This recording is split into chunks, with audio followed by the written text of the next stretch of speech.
Haleluya, puji Tuhan. Salam sejahtera bagi kita semua. Ya, bertemu kembali dalam Renungan 79 dan mari terus mengalami pertumbuhan iman dalam 365 hari yang mengubahkan hidup kita. Puji Tuhan, resilient, tangguh dalam Tuhan. Ya, puji Tuhan Bapak Ibu, kita akan sama-sama belajar kebenaran firman Tuhan pada hari ini. Terambil dari Kisah Para Rasul ayat yang kedua, pasal yang ke-21 ayat yang ke-14. Saya akan bacakan untuk kita semua. Demikianlah bunyi firman Tuhan. Karena ia tidak mau menerima nasihat kami menyerah dan berkata, jadilah kehendak Tuhan. Ya, puji Tuhan Bapak Ibu, renungan pada hari ini saya beri judul adalah tetap melangkah. Ya, kita akan sama-sama belajar menggunakan metode OIA. Yang pertama adalah observasi. Observasinya apa? Dari cerita ini adalah, ya, bagian ini menceritakan bagaimana perjalanan Paulus menuju ke Yerusalem. Ya, dalam perjalanan ini ada beberapa orang yang percaya yang mengingatkan kepada Paulus bahwa akan ada terjadi sesuatu kalau Paulus sampai berangkat ke Yerusalem. Dan bahkan di ayat yang ke-10 dan ke-11 di situ dijelaskan bahwa ada seorang nabi yang bernama Agabus, ya, yang menyampaikan sebuah nubuat jika Paulus sampai pergi ke Yerusalem, Paulus akan diserahkan, akan diikat tangannya, akan diserahkan kepada bangsa-bangsa yang lain. Dan mendengar hal itu, orang-orang yang mengasihi Paulus itu menjadi sedih hatinya. Mereka meminta Paulus untuk tidak pergi ke Yerusalem. Ya, karena apa? Karena mereka itu merasa sedih jangan sampai apa yang menjadi nubuat dari Nabi Agabus itu terjadi, menjadi kenyataan bahwa Paulus akan diikat, ditangkap dan diserahkan kepada bangsa-bangsa yang lain. Tetapi Paulus tetap memutuskan untuk melanjutkan perjalanannya, bukan karena ia tidak mau mendengar nasihat dari orang-orang yang menyayangi Paulus, tetapi karena Paulus itu yakin bahwa ia pergi ke Yerusalem itu adalah kehendak Tuhan di dalam kehidupannya. Dan Paulus tetap melakukannya meskipun nyawa yang jadi taruhan di dalam perjalanan saat pergi ke Yerusalem, bahkan saat di Yerusalem.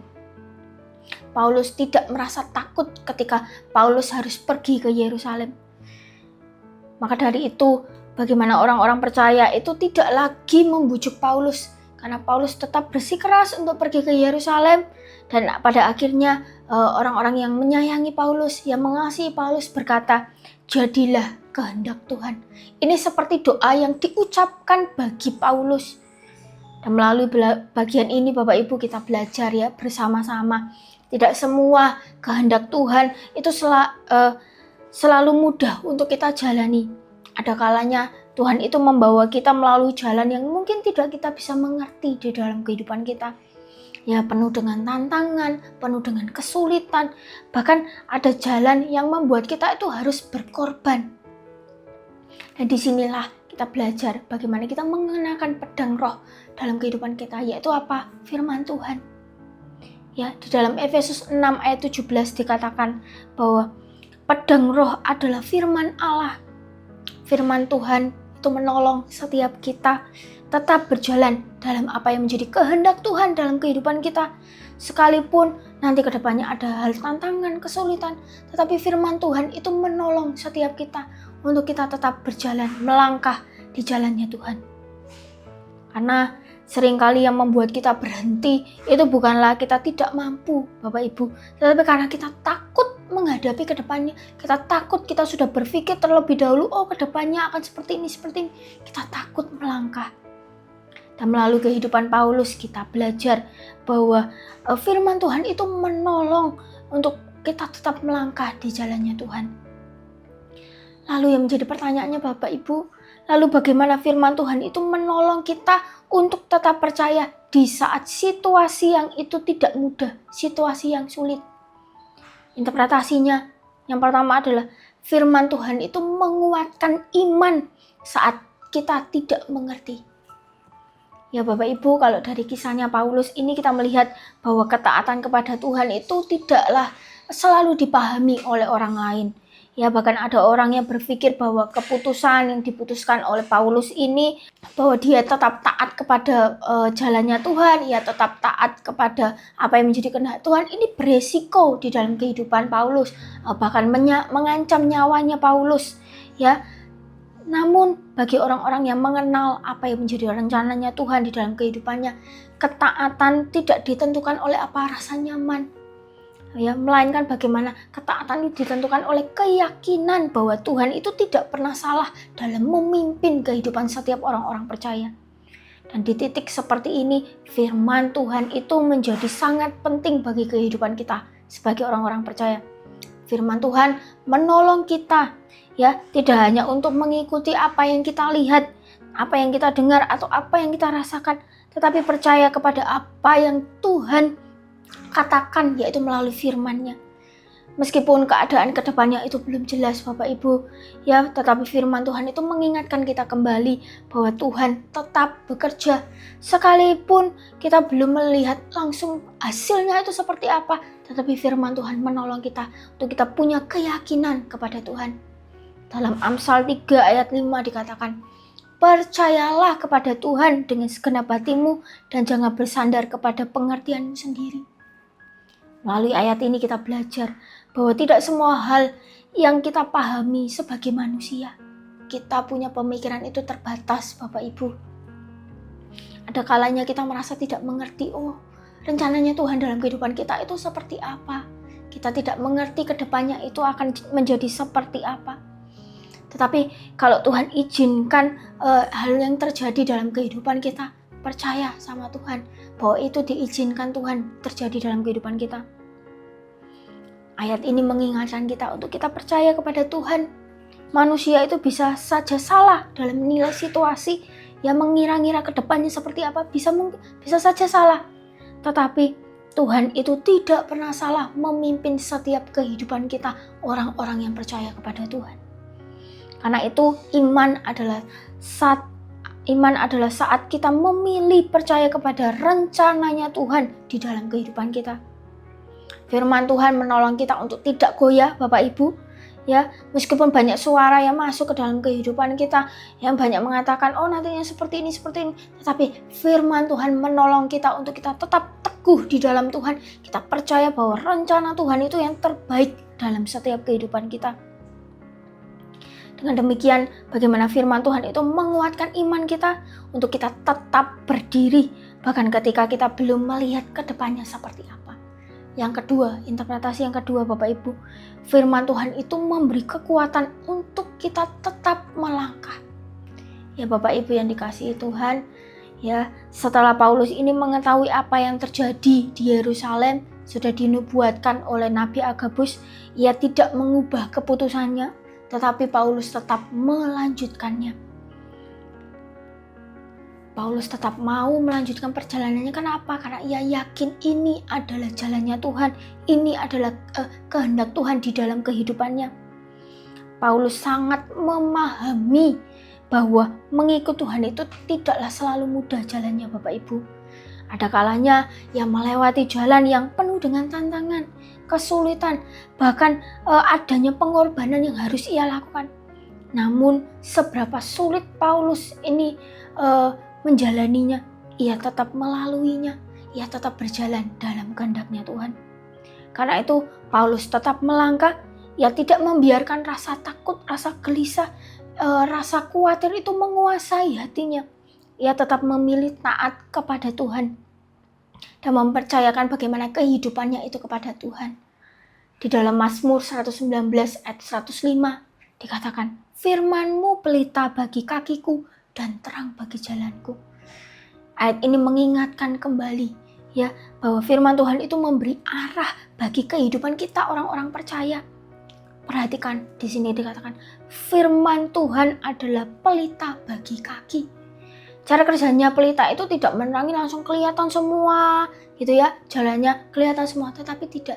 Bagaimana firman Tuhan itu menerangi selangkah demi selangkah dalam kehidupan kita. Ya, demikian juga dalam kehidupan kita. Seringkali kita ingin mengetahui seluruh rencana Tuhan di dalam kehidupan kita. Kita mau tahu hasilnya tuh seperti apa terlebih dahulu.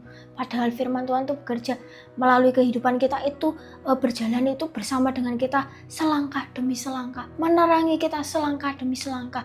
Tuhan menuntun kita selangkah demi selangkah. Agar apa? Agar kita itu selalu berjalan sama Tuhan. Oh, kalau kita sudah tahu ya Bapak Ibu ke depannya akan seperti apa, kita sudah tahu hasilnya seperti apa, kita tidak akan memberi diri kita untuk berjalan bersama dengan Tuhan itu terus menerus karena kita sudah tahu hasilnya.